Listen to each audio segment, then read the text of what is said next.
Hello, everyone. The study that I would have chosen had we gone through with our master's thesis is on the effects of various throwing programs on baseball players, the pros, cons, and precautions of a collegiate baseball player, and more specifically at the Division III level. A little bit about the sport of baseball. It was created in 1839, and it has evolved over the course of its 181-year history. And God willing, the sport will continue to evolve as the years go by. What I mean by evolved, especially from the pitching point of view. Back in the olden days, the 1850s to 1900s to early 1930s and 40s, pitchers didn't throw 100 miles an hour. At best, you would see an 85 to 86, 87 mile an hour fastball. But then you hit the 50s and 60s and 70s, and you have guys like Bob Gibson, Nolan Ryan, who come on the scene, and they're throwing balls well over 90 miles per hour and are very successful. But then a guy by the name of Greg Maddux comes along in the mid to late 80s and just blows you away with an 84, 85, 86 mile an hour fastball because he knows how to locate. Now, the game, like I said, has evolved even further from the mid to upper 80s and 90s. And you have 10, 15 guys on every 40-man roster who can throw a 100 mile an hour fastball with ease.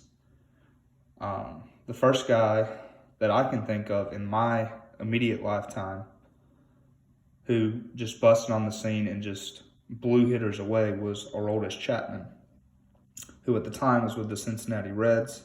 He is now the closer for the New York Yankees.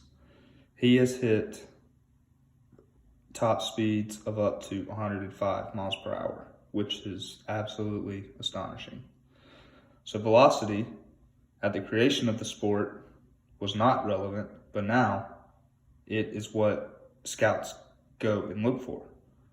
If you have a high school guy who can throw 96, 97, 98, they're not going to college.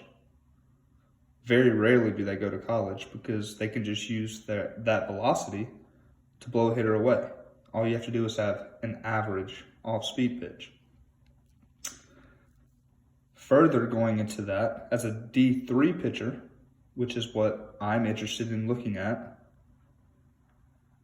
here at LaGrange, we only have 2 guys that can hit 90 miles an hour, which is doing very well.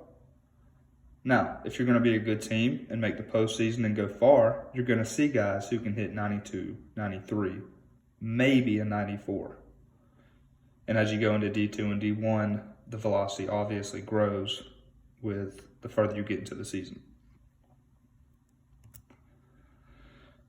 A little bit of background about this study and more reasons of why I chose to pick this. Velocity by itself can dictate an at-bat. And what I mean by that is if you step into the box and the guy before you says, oh, he's about 85, 86, which is never a good gauge to go off of. The only gauge you can go off of is an actual radar gun, which at the Division III level, there aren't many placed around the ballpark. So if you step in the box expecting 85, 86 and see 89 to 90, you're not going to touch that ball. If you do, it's going to be over the first base dugout because you're going to be extremely late with your timing.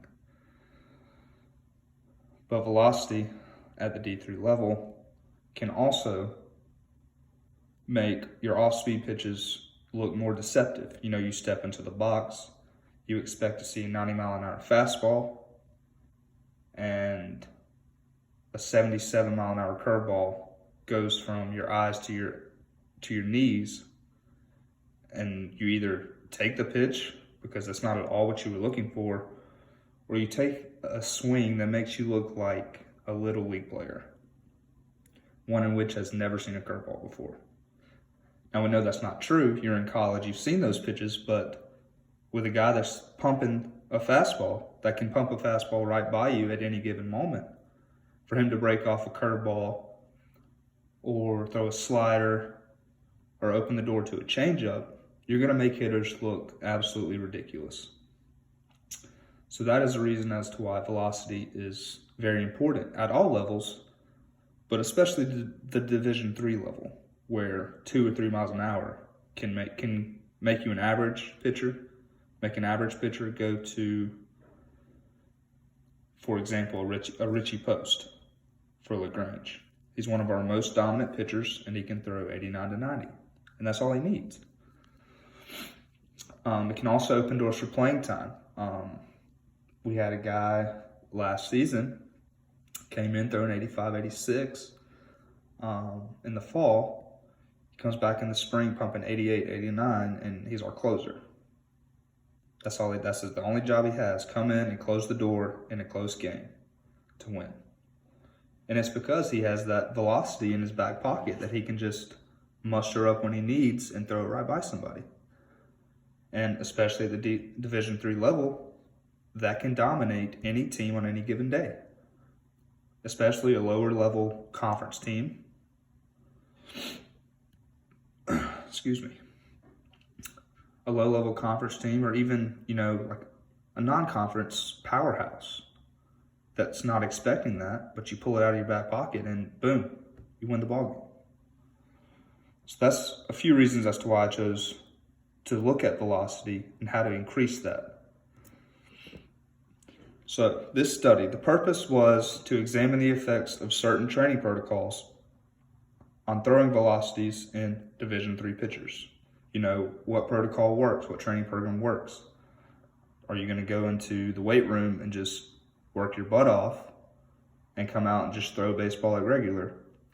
Or are you going to be an average worker in the weight room, which, by the way, is never a good way to look at things. You always want to work hard wherever you are with whatever you're doing if you want to be successful. But my point is, you could come out and throw medicine balls, before you actually get out and throw. Or you could work 30 minutes warming up with bands and go into a long toss program in the preseason getting ready for the season. Does that improve velocity? What doesn't work? If you go and do medicine balls for the 4 or 5 months leading up to a season and you're right back where you ended the season before, it obviously doesn't work. You need to change something up.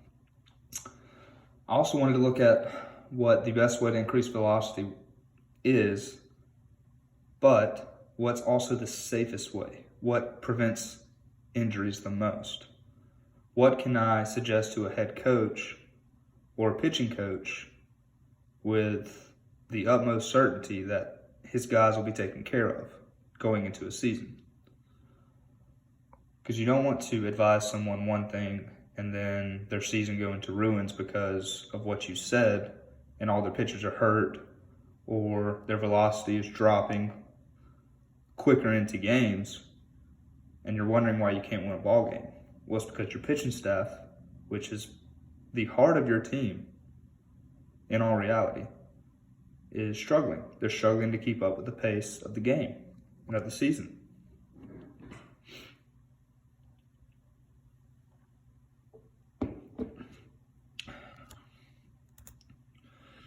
So, the procedures and testing of my study consisted of an 8-week study with 3 sessions per week, ideally, Monday, Wednesday, or Friday session. And each session would last approximately an hour just because of, as a Division III institution, you have kids that have classes all day. 8 a.m.s, 11 to 1s, sometimes the science majors, nursing majors, 3 and 4 o'clock labs that last until 5, 6, 6:30 at night. So an ideal situation here would be a Monday, Wednesday, and Friday around each group's schedule. The testing will be done before the study, at the halfway point, which is the 4-week period, and obviously at the conclusion of the study. And the testing will consist of a 10-pitch bullpen, only fastballs, in which we will only accept the velocity of a strike. The reason I choose a 10-pitch bullpen and not, oh, why don't you just let them throw 5 pitches as hard as they can? 10 pitches is it's what you look for to get 3 outs in an inning. A perfect inning consists of 9 strikes, striking out all 3 batters. So, starting pitchers, especially, usually start with their highest velocity in the first inning. And as you hit the 3rd, 4th, 5th inning, their velocity is dropped 5, 6 miles an hour. In rare cases, which you don't see often at the Division III level, you will have a guy go 7 innings, 8 innings, and he will stay exactly where he started. Those are your Division II, your high Division IIs, your Division I guys, your draft guys that can provide stamina in the long run to 1 game per week. So that's why I chose 10 pitches. Obviously, they would warm up, getting loose 15, 20 minutes, however long they need for the first test, doing bands, doing their med balls, doing what they think that they should be doing, that they think works, before we interfere with the study and look into what actually works. Now, for all 3 testing sessions, a video camera will be placed just past the landing foot. So with right-handed pitchers, it'd be the left foot. With left-handed pitchers, it would be the right foot. It would be just past that and to a position to where you could see what the arm's doing at all segments of the movement, what the legs are doing, what the hips are doing. Just so the pitcher or the participant can see exactly what to work on. You know, if they feel something like a little tweak in their side, they can see it on the video. You know, you pulled down that front shoulder too hard, or you dropped your elbow, or your elbow never caught up to your legs, which can result in a ball thrown high, spiking a ball, pulling a ball for right-handers, it would be to the left-handed batter's box, and for left-handers, the right-handed batter's box. Because what we're trying to do here is see how hard you can throw a pitch, but in the strike zone as well. So if you can see these tweaks and you can, obviously go back and change minor details in your delivery, you could also improve your strike throwing percentage during this study, as well as increasing your velocity. As I mentioned before, most pitchers will have their highest velocity or highest average velocity in the first 2 or 3 innings of the game in which they pitch. This 10-pitch bullpen will accurately display the peak velocity that a pitcher has in his repertoire. I call it what's in the tank. You rear back and you throw a ball as hard as you can into a strike zone. How hard can you throw it? How efficient can you be in the placement of the pitch? Basically, how do we word this? How good of a pitcher are you? Because anybody can take speed off of the ball and place it where they want it. That's what Greg Maddux did for 20 years, and he's in the Hall of Fame. But you also have guys that can throw it as hard as they can every single pitch and be successful as well, which is most of your closers in the major leagues. So my participants are obviously going to be from a Division III institution, ideally LaGrange College, because I am the GA here at the moment. They're going to be 5 separate groups. So that's why I chose there to be 15 different pitchers.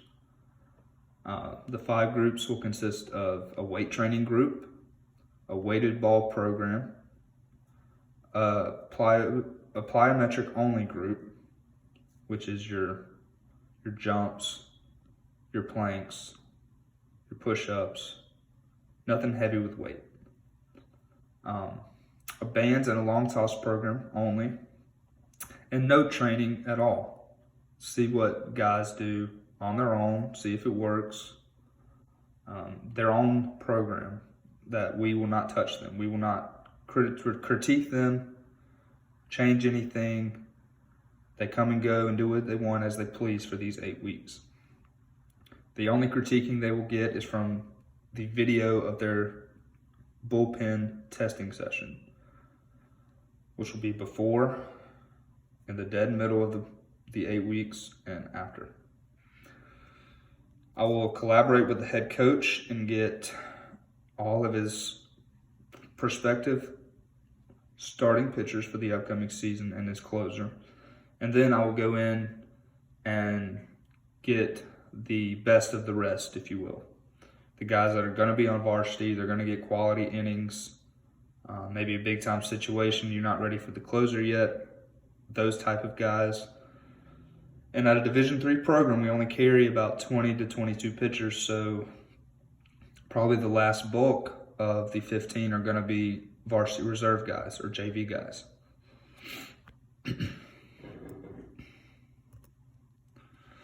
So, prior studies of what works or what doesn't work to increase velocity.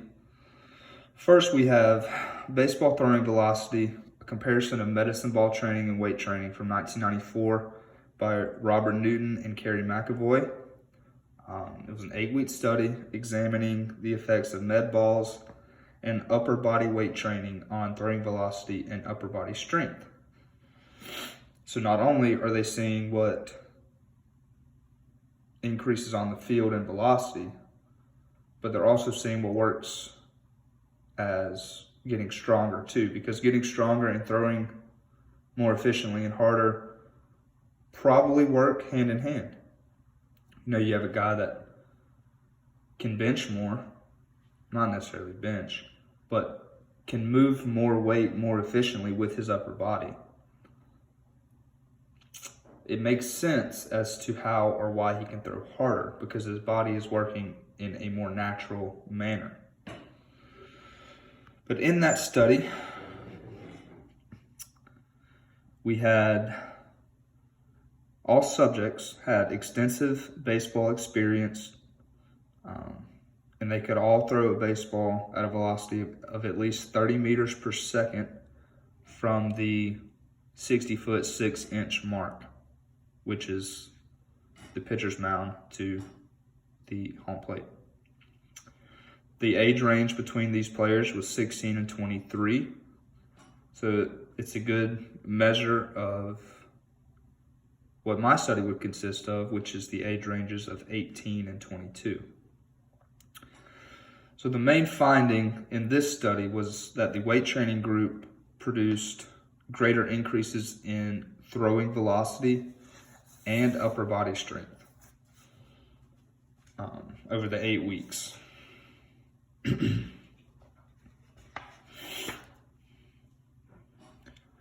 On average, the weight training group increased their throwing velocity by just under 2 miles an hour in 8 weeks, which is not bad. That could put a guy from throwing 88 to 90, which is a very big difference. While the med ball group only had a 0.5 to 0.8 mile per hour difference, which still, it's not terrible, but it's not that great either. You know, you want a guy that can deceive people. You're expecting 88 and you see 90, people think that's not a big difference. But as a former hitter myself, if I was going into the box oh, this guy's sitting 86, 87. You know, I have a mental idea of what my timing is going to be. And then he pulls a 90 out of the bag and gets me to pop up because I miss it by a split second or two. Every mile per hour increase is an advantage against you as a hitter and for you as a pitcher. So that was one study that I looked into that really showed me that weight training, you know, had a better chance of gaining velocity than med balls. The second study is from Carter et al. From 2007, and it looked at the effects of high volume upper extremity plyometric training on throwing velocity and functional strength ratios of the shoulder rotators in collegiate baseball players, which I'll mainly focus on the throwing velocity, so I left the rest of the title out, but that is the whole title of the article. It consisted of 24 Division I college baseball players in an 8-week study, placed in one of two groups, a plyometric group or a control group. The goal of the study was to examine the effects of 8-week course of high volume upper extremity plyometric training on the isokinetic strength and throwing velocity of a group of intercollegiate baseball players. The plyo group performed Ballistic 6 twice per week, and I'm going to go into what that is now. Ballistic 6 is the use of bands, very small weighted balls, and bands and weighted balls. So a banded external rotation, a banded 90-90 external rotation, which you grab the band out in front of you, you pull back like you're doing a row at 90 degrees, and then you externally rotate at 90 degrees like you're flexing your bicep. That's what the end result would look like.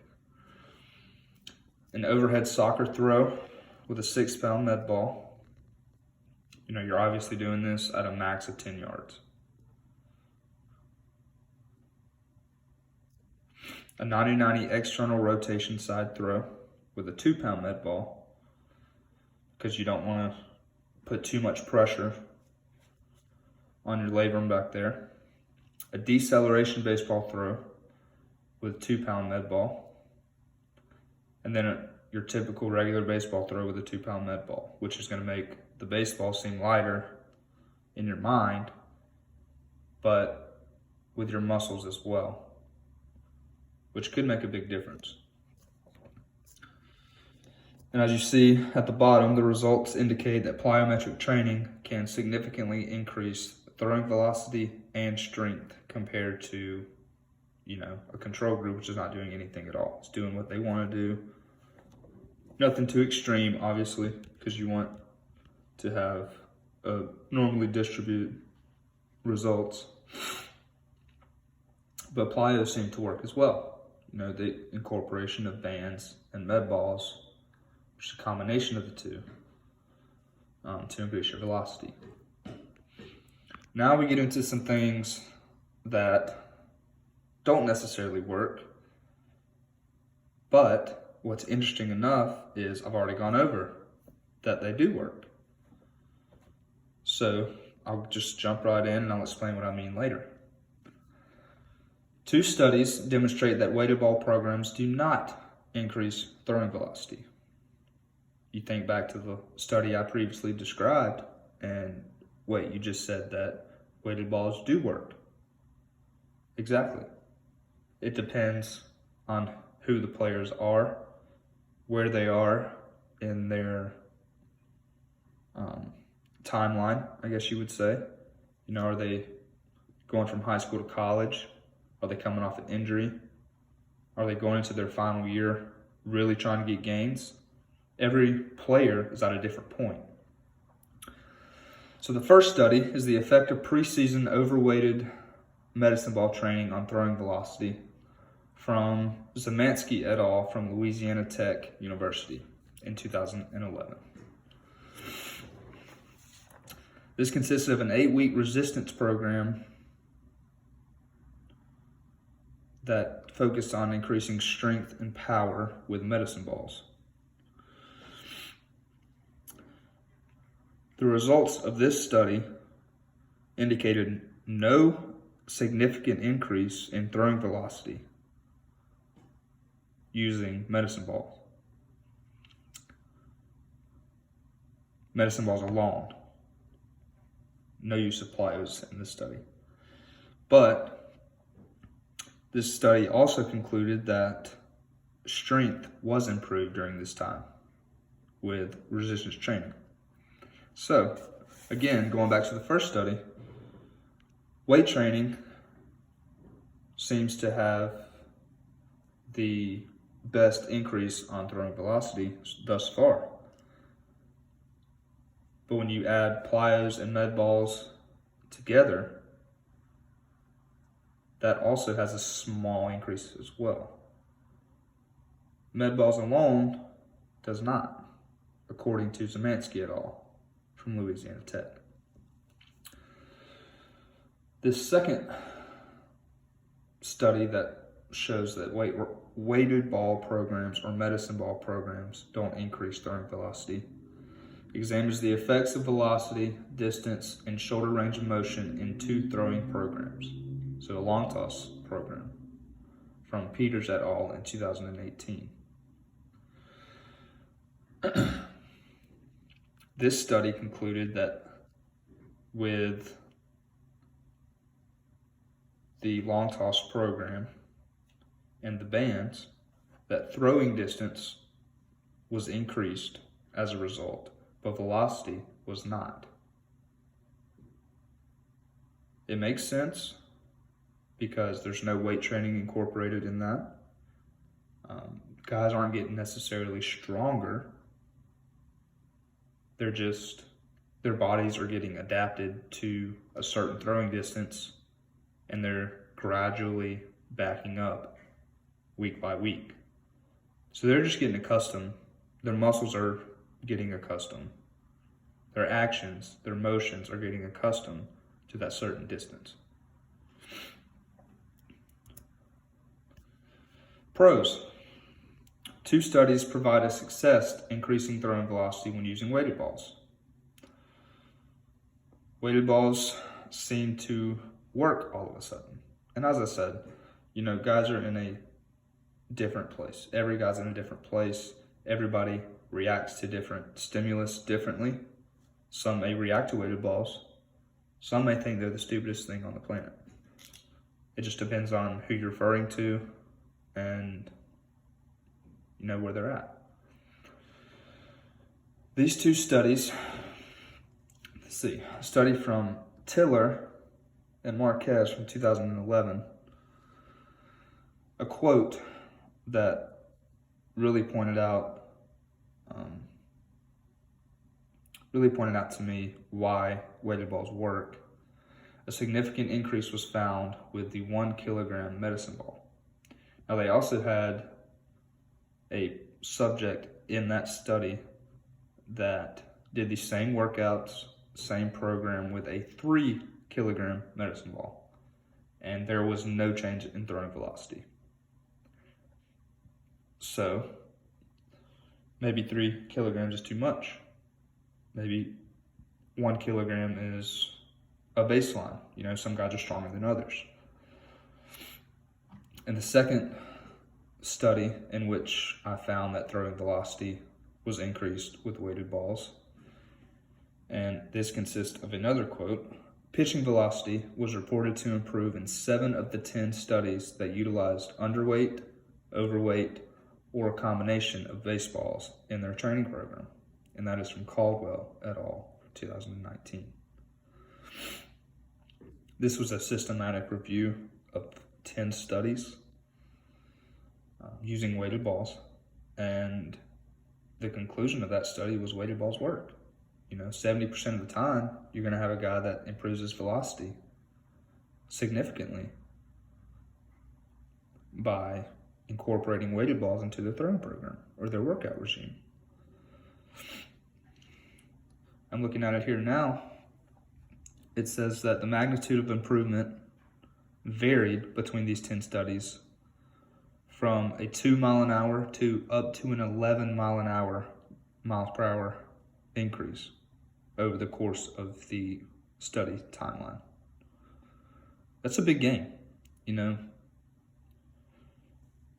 You think about that could be the difference in a changeup and a fastball, but you're improving fastball to fastball. An average changeup is 75, 77 miles an hour.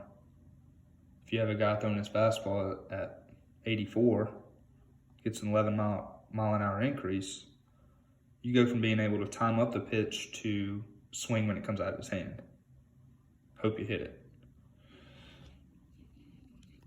When you get to the 94, 95 and up, it's not luck, because you have to see where the ball is going at the angle coming out of his hand, but you're pretty much swinging as soon as it leaves his hand. I speak from experience. It's not fun when you don't know where it's going, trust me.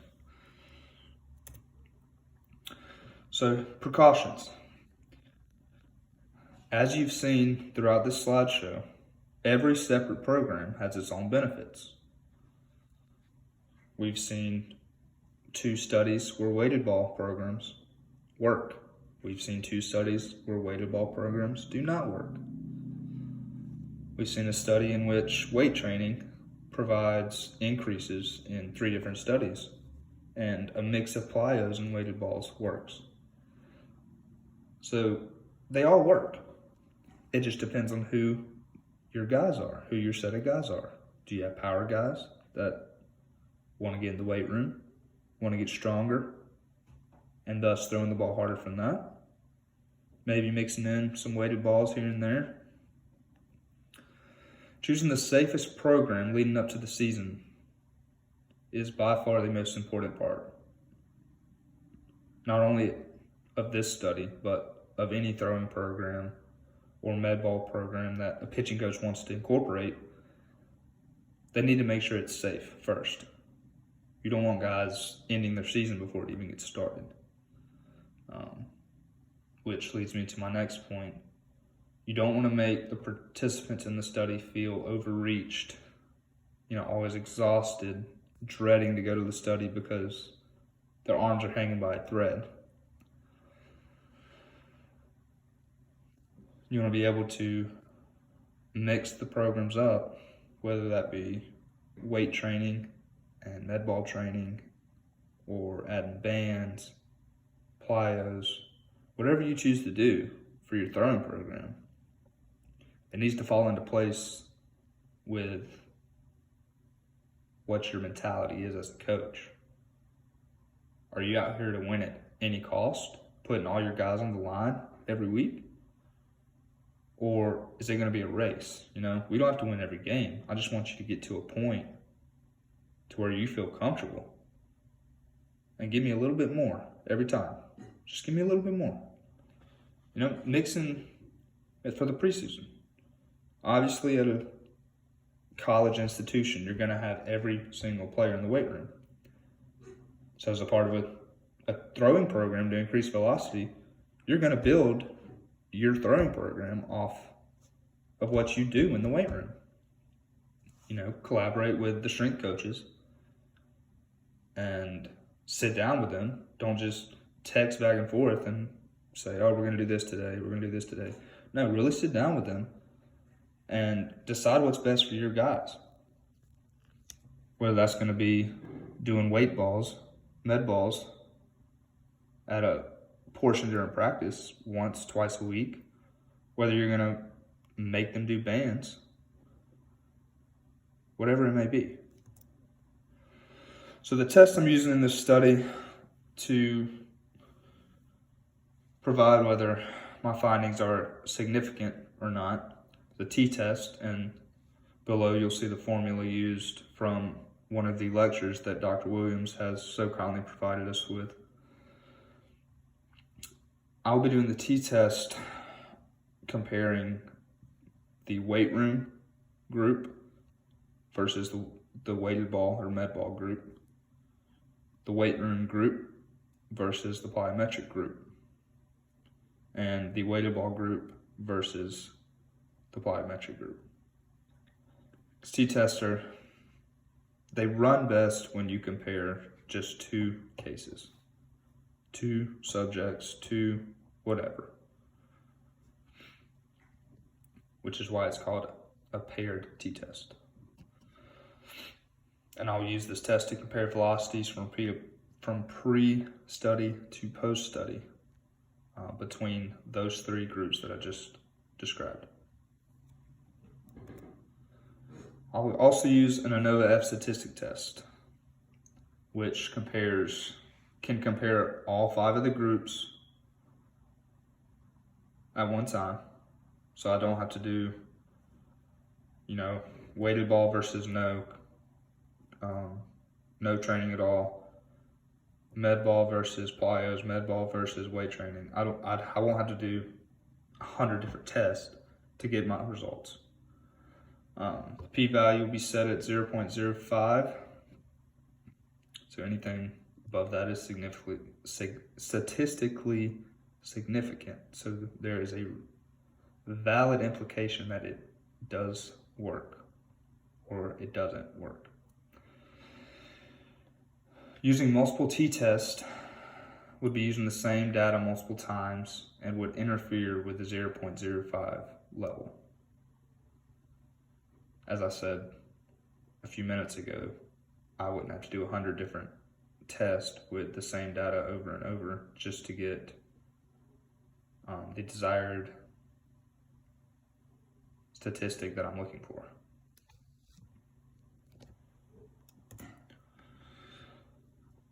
So with this study, my proposed conclusion, taking looks from other studies and being kind of a coach now for a year, I would mix the use of weight training 3 times a week with weighted balls, with a small sense of plyos. I know it's not in the PowerPoint here, but that's what I would do personally. Because the weighted ball and plyo study earlier had a small increase, but when you add weight training, you had guys getting 2-mile-an-hour increases. Add those two together, ideally you'll see a higher increase than just one alone.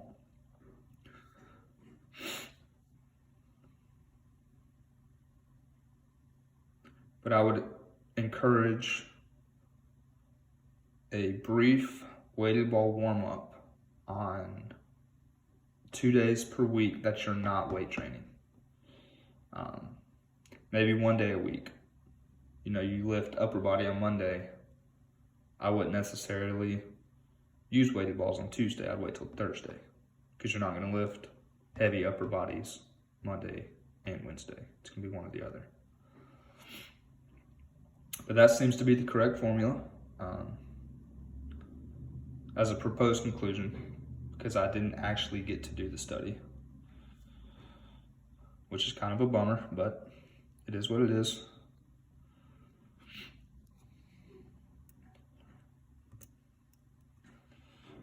Are there any questions? I know that this research proposal, it's different, because usually in a master's thesis, the student goes in, does the study, gets approval, goes through all the steps, conducts the study, gets actual data from actual people for an actual conclusion.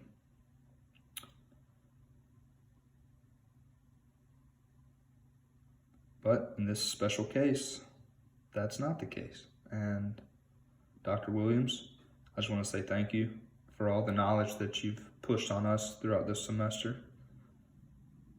And I hope you like my presentation. I know I rambled a bit.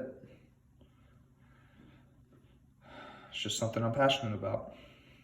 If you have any questions, just let me know. Thank you.